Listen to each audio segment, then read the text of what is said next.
Boris Johnson's condition improves. He has been sitting up in bed and engaging positively with the clinical team. Donald Trump takes aim at the World Health Organization. They seem to be very China-centric. And when does contact tracing become privacy invasion? This is Coronavirus, the latest from The Telegraph. I'm Theodora Louloudis.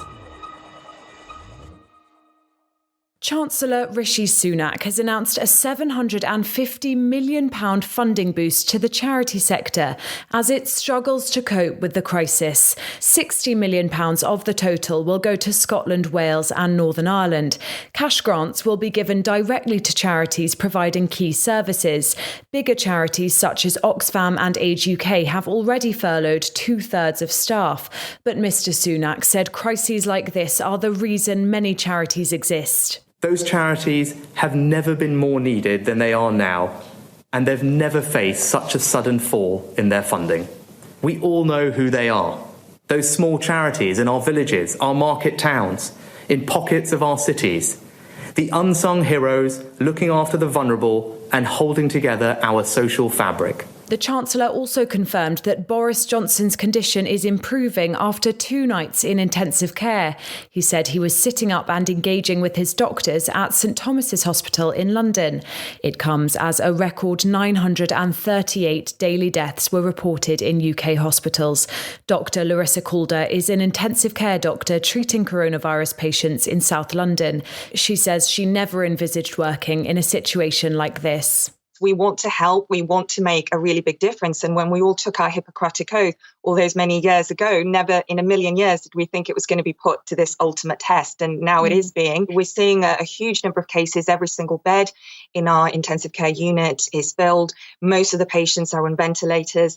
They all, where I'm working at the moment in one particular part of the unit, everyone has COVID. And we're not just talking about intensive care being relegated to just one department. We are talking about overspill into other areas of the hospital, including theatres. And we've also got a new section of our hospital opening up just to take these patients. So we are dealing with very large numbers, but we have got a lot more staff to help. So that includes myself. I've been redeployed. I volunteered to help and move from the maternity area. So all these extra pairs of hands are really helping. And I have to say that staff morale is amazing at the moment. The United States has also seen the largest number of deaths in one day, as nearly 2,000 people died from the virus. Over 700 of those were in New York, the city's biggest jump since the start of the outbreak. The death toll is behind only that of Italy and Spain. The spike came as President Trump threatened to cut US funding to the World Health Organization, accusing it of bias towards China during the pandemic. They actually criticized and disagreed with my travel ban at the time I did it. And they were wrong. They've been wrong about a lot of things. They seem to be very China-centric. So we'll be looking into that very carefully. And we're going to put a hold on money spent to the WHO. We're going to put a very powerful hold on it. And we're going to see. The US is the WHO's largest source of funding. The Telegraph's US editor Ben Riley-Smith says Donald Trump's reaction to the crisis will play into the 2020 election. What is really interesting is the political element to this. The election is only 7 months away, and the dominant issue will be coronavirus and Trump's handling of coronavirus. He's coming under criticism from newspapers, from critics, from Democrats, from scientific experts who said he failed to act quick enough. Why didn't they take some of these measures in January or early February? And so the Republicans are looking to shift the blame to a degree. And the WHO, an international body, seems like an easy target for Trump. And it's interesting how his criticisms have been echoed by other Republicans. So Rick Scott, a senator from Florida, said if the WHO had done their job, everybody would have gotten ready. And Ted Cruz, who ran against Trump in 2016 for the Republican presidential nomination, said that the WHO too often parroted Chinese propaganda. I think this debate about whether Trump's administration is to blame for the scale of the coronavirus in America, or whether others share some blame, will rumble on and on until November. After 76 days in lockdown, Wuhan, the Chinese city where the outbreak began, is starting to ease its restrictions. Residents waved flags and the city staged a light show with buildings radiating images of health workers helping patients. The Telegraph's China correspondent Sophia Yan is in Wuhan. She says that ending the lockdown is a gradual process. Quotas on travel have been imposed. For instance, only 1,000 people per day are allowed to enter Beijing from Wuhan. Lottery systems determine who gets departure tickets. But even then, people need to fill in an application and prove they have a clean bill of health. Remaining curbs depend on how your neighborhood is choosing to loosen restrictions. In some areas, people are still only allowed outside for 2 hours a day. While the city celebrated newfound freedom with an extravagant light show, it's by no means a return to normal for everyone. China has reported nearly 82,000 infections and almost 3,500 deaths, but doubts have arisen over whether the numbers accurately reflect the outbreak. Roland Oliphant reports. Restrictions in Wuhan may be nearing an end, but a question mark remains over how China calculates its official death toll. The country hasn't fully clarified what cases are included, and some families have told the Telegraph that relatives who died from what doctors hinted was coronavirus were not included in the official count because they had not been tested. And like other countries, China has had to grapple with limited capacity to get everyone into hospital and to process tests in labs. Crematorium staff in Wuhan told the Telegraph they were overwhelmed with thousands of bodies at the height of the epidemic. China's also revised the methods it uses to count confirmed cases several times, creating extra confusion over the figures. Until last week, Chinese officials weren't even counting asymptomatic patients, even if they tested positive. Doubts about the reliability of the official case numbers and fatality rates have been exacerbated by the country's poor track record with transparency during other health emergencies, such as the SARS outbreak 20 years ago. And others have questioned the convenient timing of improvements in the statistics.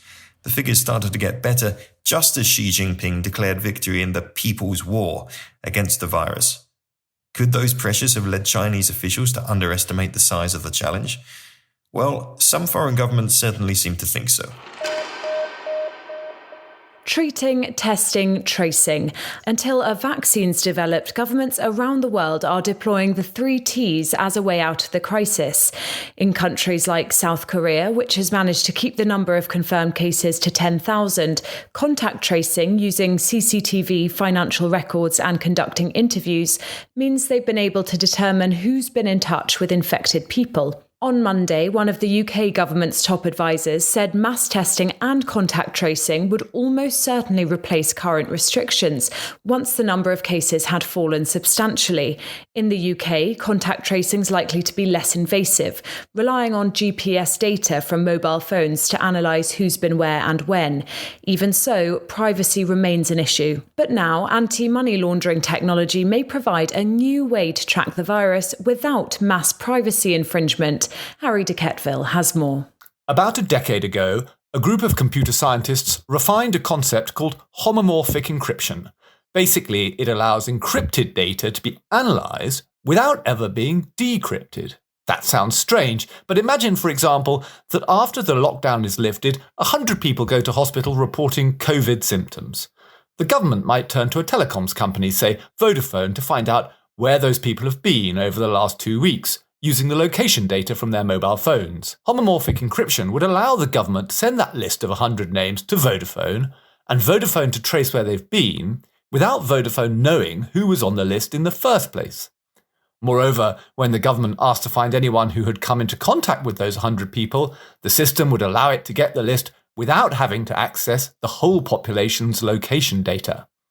As Alon Kaufman, CEO of Duality Technologies, an Israeli firm deploying the encryption method, told me, "You don't want the government to see everyone's location data, and you don't want to tell Vodafone who is sick. Every side sees only what it has to see, nothing more than that." He insists that contact tracing is the only way out of lockdown. But Western democracies may bridle at the state surveillance culture as seen in China. "We just can't allow governments to do that," says Kaufman. "This may be an emergency, but there will be a day after Corona." As the NHS launches a mental health hotline to give psychological support to its 1.5 million workers, I received an email from a listener who didn't want to be named, asking for advice on how they could support family members working in the health service. It's an undoubtedly difficult time for all NHS workers at the moment, and the strain can, of course, extend beyond the hospital. My advice will in no way match up to someone who's experienced what it's like to face the crisis head on. But on this week's episode of the Telegraph's mental health podcast, Mad World, Bryony Gordon spoke to infection prevention nurse Natalie Mounter. Natalie helped tackle the Ebola crisis in Sierra Leone in 2014, and she's also treating coronavirus patients.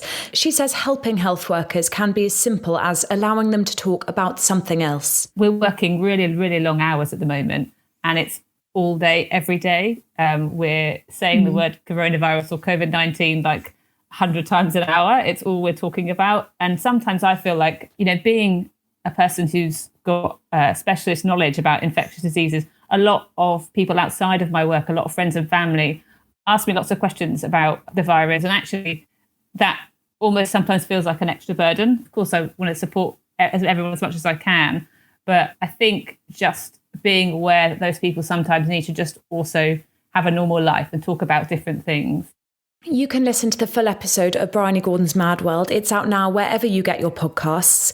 There's a particularly interesting part of the conversation where Bryony and Natalie discuss whether labelling NHS workers as superheroes is a help or a hindrance.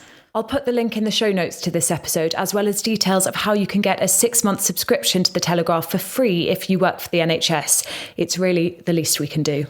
If you don't work for the NHS, you can still get your first 30 days access to all of our brilliant news, analysis and advice completely free at telegraph.co.uk/audio.